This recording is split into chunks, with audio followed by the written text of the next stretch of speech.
channel. So today we are going to continue from the verse 5 because we have left from in our previous video from verse 4. So yeah, verse 5.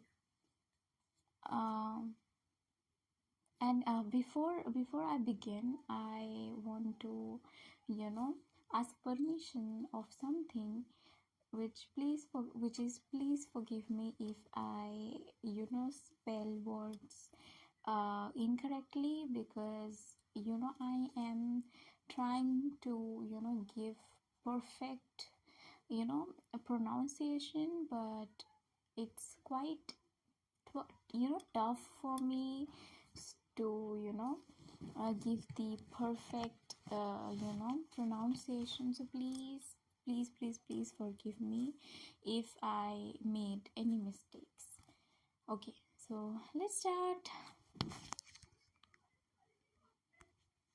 Verse 5. Vrittiha pancha tayaha kalishta akalishta.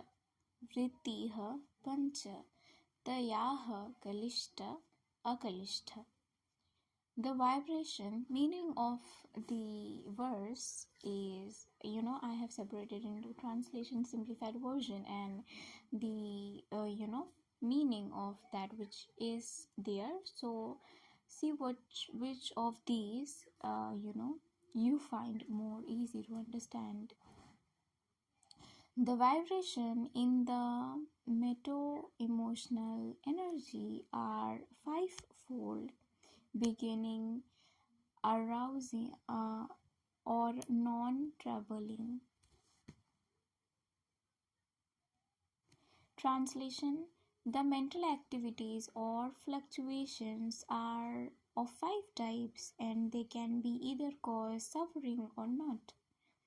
Simplified version: the mind's activity has 5 types of thought patterns, and this can be either make you feel stressed or not stressed, depending upon how you deal with them. Okay, so here chapter verse 1, 2, 3, 4 and 5.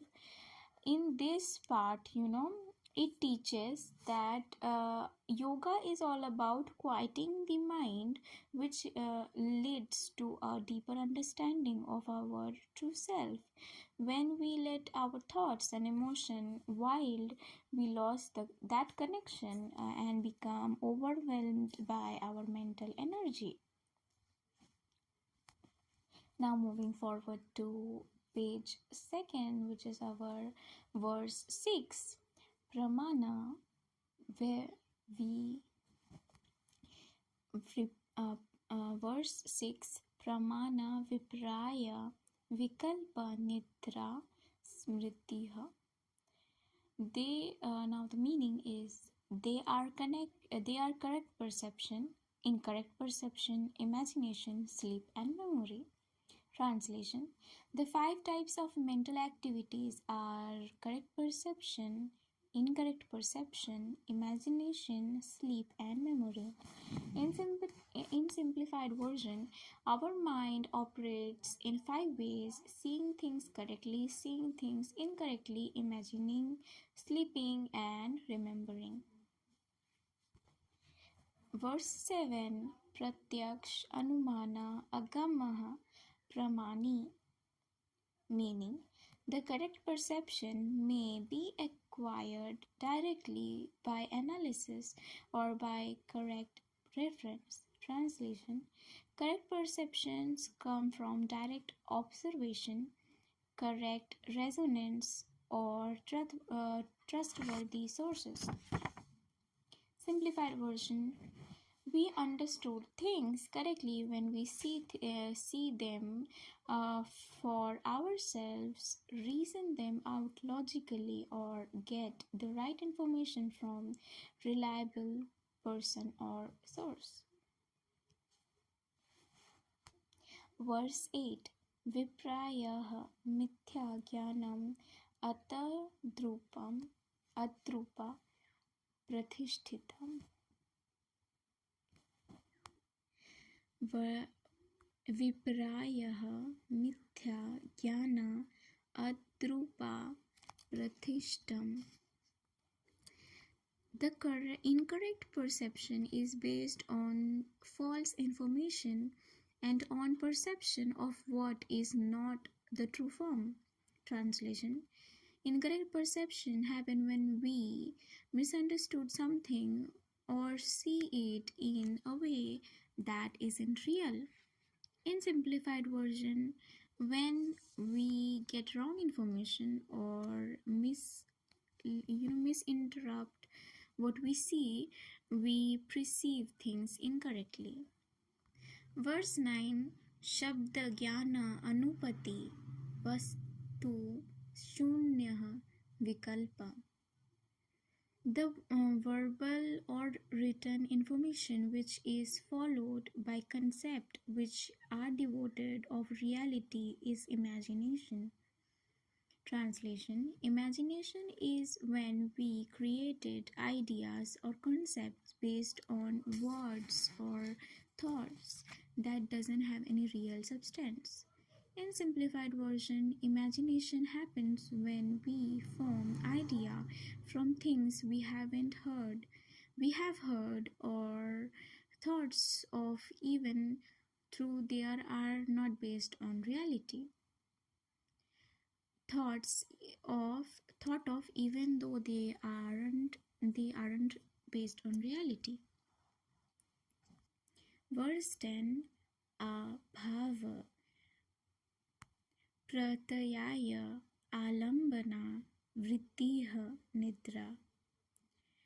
Meaning, sleep is the vibrational mode which is supported by the absence of objective awareness. Translation: sleep is a mental state where there is no awareness of external objects. Simplified: sleep is when the mind shuts down and you are not aware of anything around you. Verse 11: Anubhuta Vishaya Anubhuta Vishaya Asamparamosha Smriti. Anubhuta Vishaya Sa Asamparamosha Smriti. Meaning, memory is the retained impression of experienced object. Memory is the retained impression of experienced object. Translation: memory is the mental activity where past experiences are stored and recalled. Simplified version: memory is how we remember things we have experienced before. Okay, so from from verse 6 to verse 11, the essence is that this part talks about the 5 ways the mind works and how we perceive things correctly or incorrectly, imagining, sleeping, and remembering. Now we are moving forward towards verse 12. Abhyasa vairagya bhayam tannirodha. Abhyasa vairagya bhayam tannirodha. Meaning that non-operational operation of vibrational modes achieved by effective practices is in not having an interest in the very same operations. Translation: the mental fluctuation can be stopped through practice and detachment. Simplified version: to keep the mind and control thoughts, To calm the mind and control thoughts, you need regular practice and a mindset of letting go. And what is letting go? To not get attached to thoughts and emotion. Verse 17, Tatra Shritau Yatanaha Abhyasa. Meaning, in that case, practice is the persistent endeavor to cultivate that lack of interest in sense. Translation: practice is the continuous effort to stay in this state of calmness. Simplified version: practices means putting in efforts to keep the mind steady and focused without getting distracted. So now we are moving forward verse 14, and please forgive me if I genuinely it's quite tough to pronounce these, so please forgive me if I mistakenly said anything else, but I will provide you the shlok, the verses, uh, you know yeah, in the description or in the it in the video, in my threads also. You can got that. Thank you. Now we are moving forward to verse 14. Satu dirghakala naya rantarya satkara asa vitaha dha ra dhabhumiha तीर्थभूमिः सा तु दीर्घकाला निरन्तरेण सत्कारा आसविताः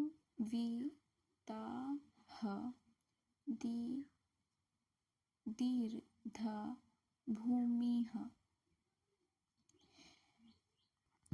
Meaning, but that is attained on the firm basis of a continuous reverential substantive practices which is executed for a long time. Translation: this state is achieved by practicing for a long time consistently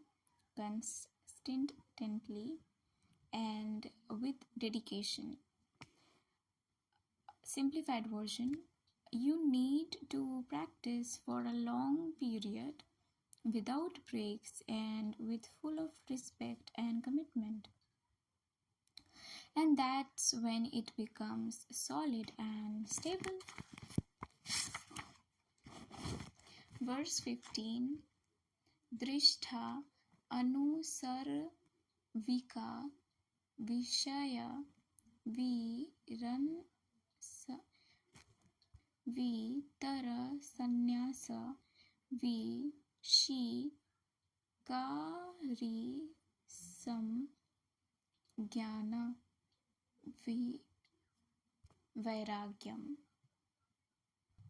Drishtha anusarvika vishaya vrittis sannyasa vashikar samjnana vairagyam. The non-interest in the operations of the meta-emotional energy is achieving by one who has perfect mastery in consciousness and who does not crave for what is perceived or what is heard of in the munane existence. Translation: detachment, vairagya, happens when one has fully mastered over their consciousness and no longer desire things they see or hear about. Simplified version: true detachment is when you have complete control over your mind and are not tempted by anything, neither things you can see nor things you heard about. Verse 16. Tata param purusha krita purusha khayate guna vai tarshyam tat param purushay kriteha gun vaitrisanyam, meaning that highest non-interest occur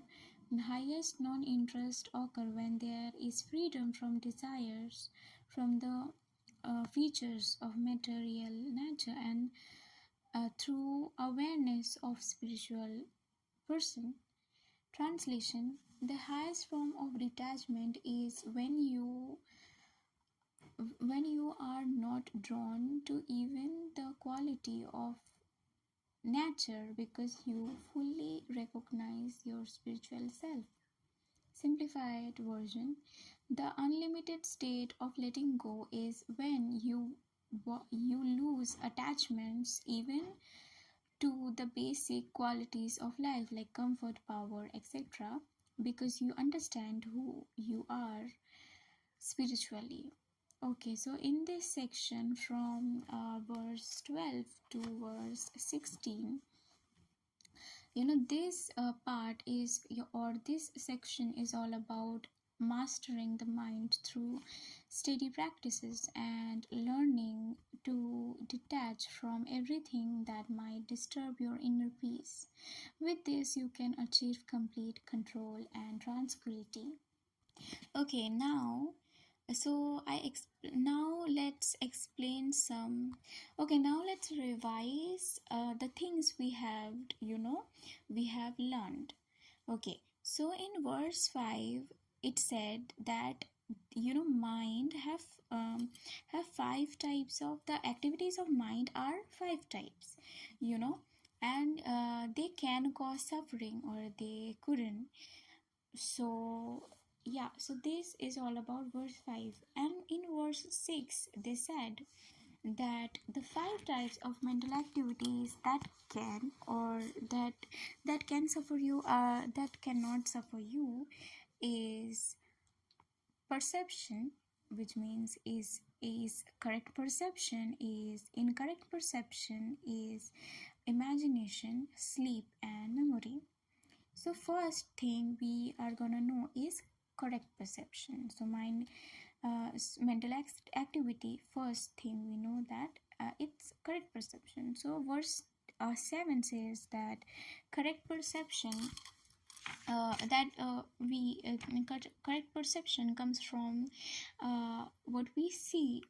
What we see them for ourselves, reason them out logically, and get them the right information from the reliable sources. From the source we know that it can be fake, it can be unreal.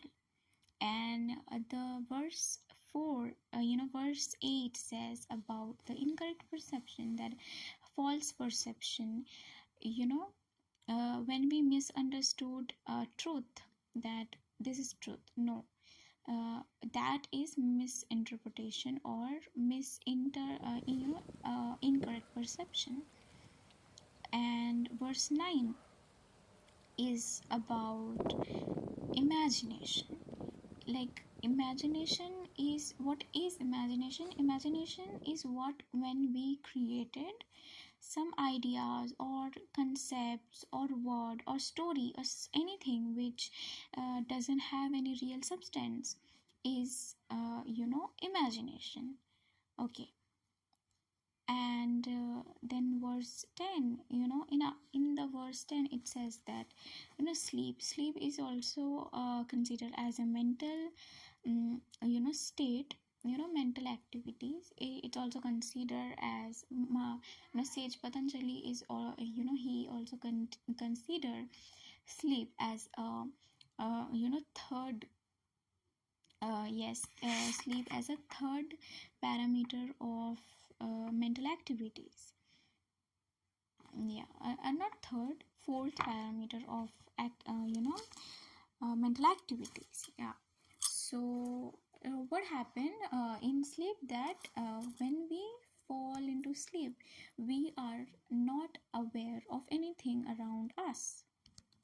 Okay, so when I was studying this, verse, and it says sleep also falls under the mental activities, and I got confused that why sage Patanjali considered sleep into the activities of mind, because when if I'm sleeping, like if I fall to sleep, I don't know anything, I'm not aware of anything around me, right?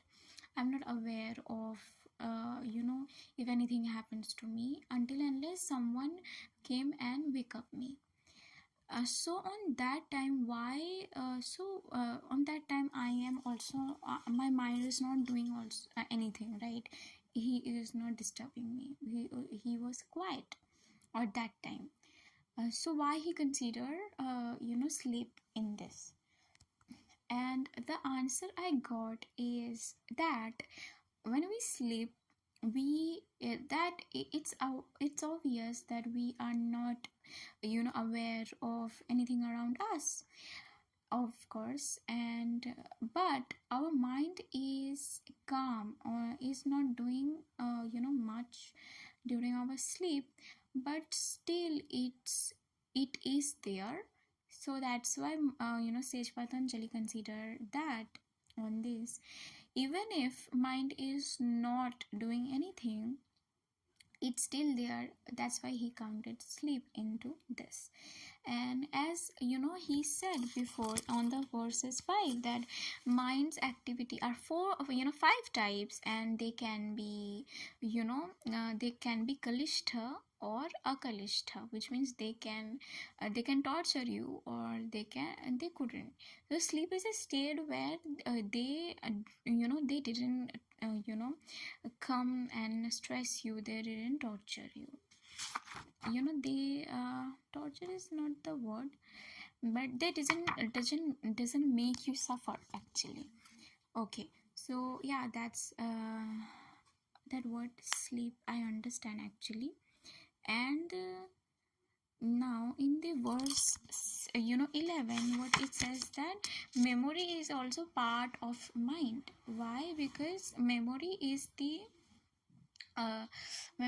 the remembrance, and what has happened in the past, everything which which was happened during my childhood. If I remember them now, it's my past, it's my childhood. And that's why memory is considered as the mental activities of you know fifth mental activity. Yeah, and here it's end actually. And then from verse 12, we come across that there is a way to stop that mind's fluctuations. To stop it, we have to practice detachment. Verse 13 says that we have to practice continuously, we have to give continuously efforts to stay in the state of calmness. We should be, to keep our mind steady and focused without getting distracted. Meaning that we should practice a lot to keep our mind steady and focused without getting distracted. Verse 14 says, this state is achieved by practicing for a long time, consistently and with dedication. Because if you take break, without taking break, because if you take break, you will come back to the control of your mind. So you shouldn't have to take break. Verse 15 says that detachment or vairagya happens when we fully master our consciousness, and we don't have no longer desires of things which we see or hear. or smell or taste. We have mastered our senses and our mind. Basically, we have mastered our consciousness, where our mind doesn't interrupt us, our senses nor our senses neither. And last verse of this video is 16, verse 16. The highest form of detachment is when you lose or interest or let go of things like basic qualities, or lost attachments from them, like your comfort, the desire of power, etc., etc. Because you know that because you know that who are you in reality. Hey guys, so that's all for this video, and I'm so sorry that if it's caused trouble to you, because actually my voice is kind of a I'm kind of a sick actually. So if I misinterpreted something, or if I you know what it's called actually, uh, or I have made mistakes on in the pronunciation of the verses, then I'm so sorry. I'm really sorry, and I'm I'm asking you sorry if I will give all those verses there, and yeah, all those things over there. Thank you for watching my video. Bye bye.